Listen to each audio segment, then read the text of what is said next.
Now we'll discuss the salient features of our Indian Constitution one by one.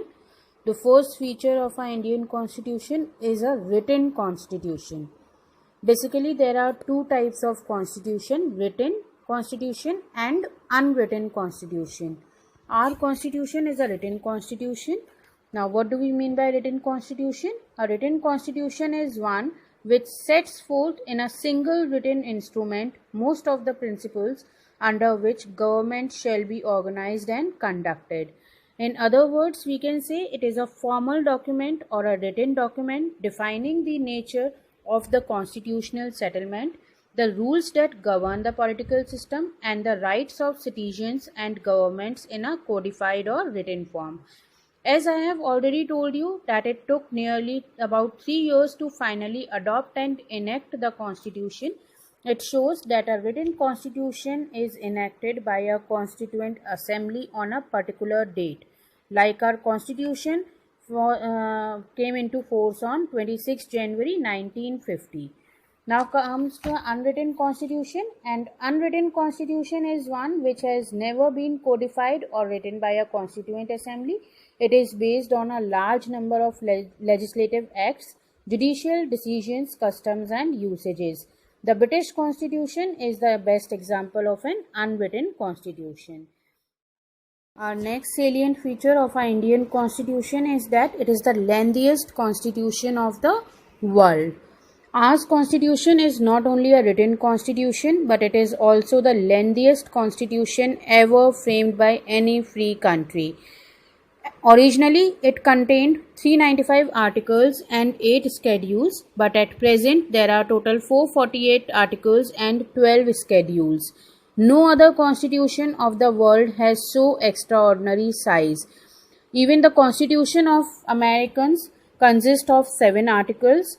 Australian Constitution consists of 128 articles and Canadian Constitution consists of 147 articles. Now here the question comes, why so much extraordinary length of the Constitution? There are several reasons behind it. First, it gives a detailed description of the legislative, administrative and financial relations between the Union and the states. Secondly, it gives the provision of safeguards for minorities, the scheduled caste and the scheduled tribes. Thirdly, it includes matters such as public service commissions, elections and other things. Our next salient feature is universal adult franchise. Our Indian Constitution is based on the principle of universal adult franchise. In India, every person, male or female, who has obtained the age of 18 years is allowed to vote in elections to parliament or state legislatures. Originally, this age limit was 21 years, but after the 61st Amendment Act 1989, it was reduced to 18 years. The reason behind lowering the voting age was that the participation of the youth shall make the elections more sensible and more creative.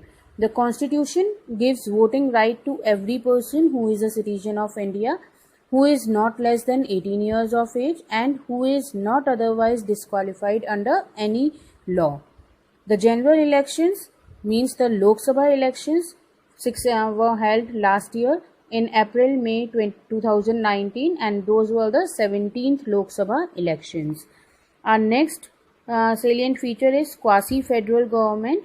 There are two types of government. A unitary state means a unitary government is one in which all authority and powers are within a single center, or we can say a central government.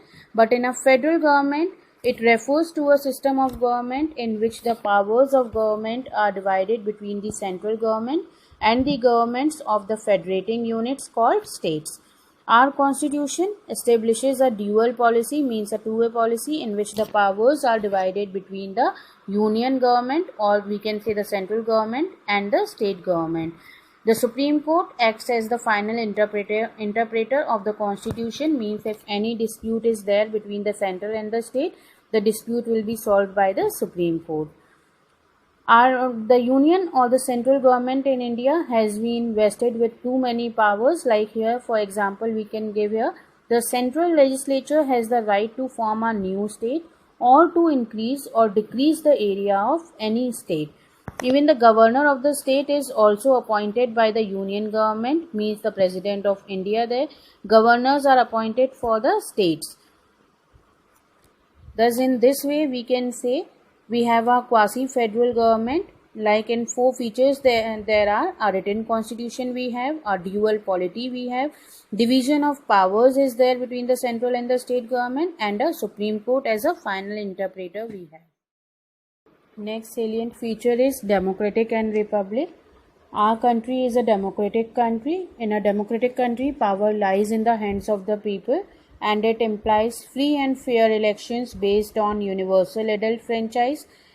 Some civil liberties are also given, like freedom of speech and religion to the people there.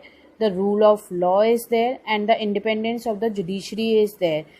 Our constitution prohibits discrimination, means no discrimination is there in our country on grounds of religion, race, caste or sex. Indian Union is a republic also. A republican government is one in which no individual has a hereditary right to public offices. Hereditary right means from the same family the next member could not hold the office. Public office means government offices. There is no king or queen in a republic. India has an elected head of the state. Like example we can give here of President of India, who holds office for a term of 5 years. Our MPs means member of parliaments, and MLAs means members of legislative assemblies are also elected by the people only. USA is also a republic, and France also. But in Great Britain there is a hereditary monarch, although the British Queen or the King has no real functions to perform in the government. In short, we can say India is a democratic republican country, whereas Britain has democracy but no republican form of government is there. Our next salient feature is single citizenship. Citizenship denotes a legal status of an individual. It confers upon each and every individual full rights, civil, political as well as socio-economic, in return for the allegiance and loyalty which he owes towards his country. Basically, under a federal system, there is a dual citizenship. Dual means two-way citizenship, a citizenship of the state to which a person belongs, plus that of the nation, which includes all the states. Like for here example, in America, all persons are citizens of the United States as well as of the states like New York, Texas, or other state where they reside. But our Indian Constitution gives us a single citizenship, where every Indian is a citizen of India and has the same rights of citizenship no matter in which state he or she resides. Next salient feature is parliamentary form of government. The Constitution of India provides a parliamentary system of government. It is based on the principle of cooperation and coordination between the legislative and the executive organs of the state. There are two main features in the parliamentary form of government. First, the head of the state, means president here in terms of Indian Constitution, functions as a nominal head of the executive. His functions are formal and ceremonial in nature. Secondly, the real executive, means the real power is in the hands of the Council of Ministers with the Prime Minister at the head. The Prime Minister and other ministers are responsible to the legislature for their acts. In India, the real executive at the national level is the Council of Ministers. The President has to act on the advice of the Council of Ministers, and the Council of Ministers are collectively responsible to the House of the People, or we can say to the Lok Sabha. Our next feature is secularism. The Indian Constitution aims to establish a secular state. A secular state is one where there is no official religion. It allows equal freedom of faith and worship to all. A secular state is not anti-religion. Every religion is given equal respect in a secular state. In one word, the secularism can be summed up in the phrase Sarva Dharma Sambhav, means equal respect for all religions. The opposite of a secular state is a theocratic state, which is built upon a particular religious dogma, means a particular religion is to be followed by all the citizens of that country. Like examples, Saudi Arabia, Iran, Pakistan and Kuwait. These are examples of a theocratic polity. The state of Pakistan calls itself an Islamic Republic. In our country, every religion is given due respect and every religion has full freedom. Then reservation of seats is the next salient feature. Our constitution has given reservation to scheduled castes, scheduled tribes and minority classes relating to employment in state offices. State offices means in government offices. Seats are reserved for them in Lok Sabha and in the legislative assemblies of the states there. And according to the Delimitation Amendment Act of 2008, 84 seats have been reserved for scheduled caste and 47 seats have been reserved for scheduled tribes in the Lok Sabha. Our next salient feature is fundamental rights and duties. Fundamental rights are enforceable, means justiciable. If there is any violation of any fundamental right, then there is a provision of their enforcement. Part 3 of the Indian Constitution guarantees 6 fundamental rights, namely right to equality, right to freedom, right against exploitation, freedom of religion, cultural and educational rights, and right to constitutional remedies.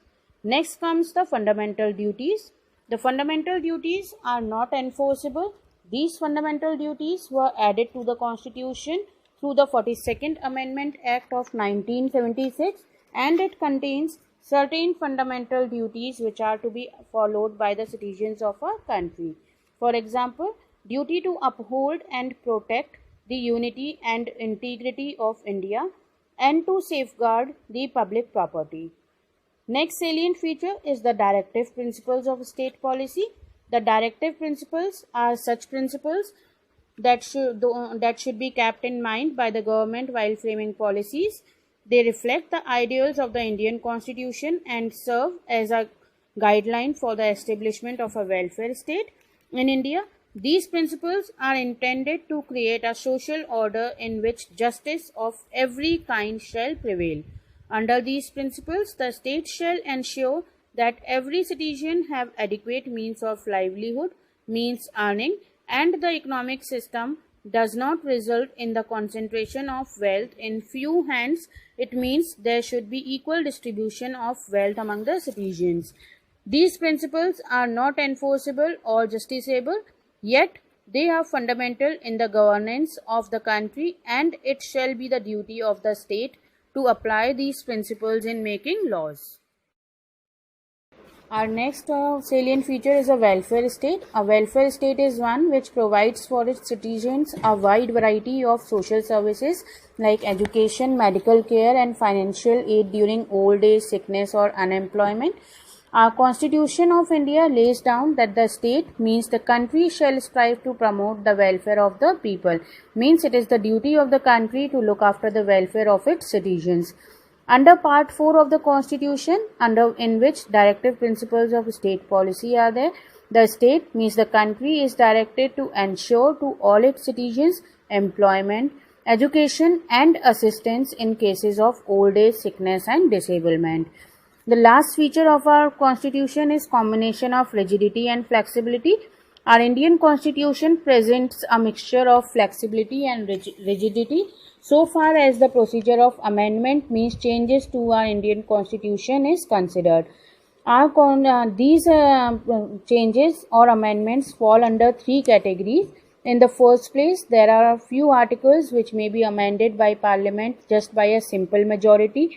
Such a procedure is considered to be a flexible amendment to the Constitution. Secondly, there are some articles which can be amended by a majority of not less than 2/3 of the members of both houses of Parliament. Both houses means Lok Sabha and Rajya Sabha. Such procedure is more rigid, but still it is a flexible one. Then there are some articles which fall under the third category. They require special amendment majority. A 2/3 majority of both the houses means Lok Sabha and Rajya Sabha plus 1/2, or we can say 50% of the legislature assembly of the states there. So this brings rigidity to our Indian constitution.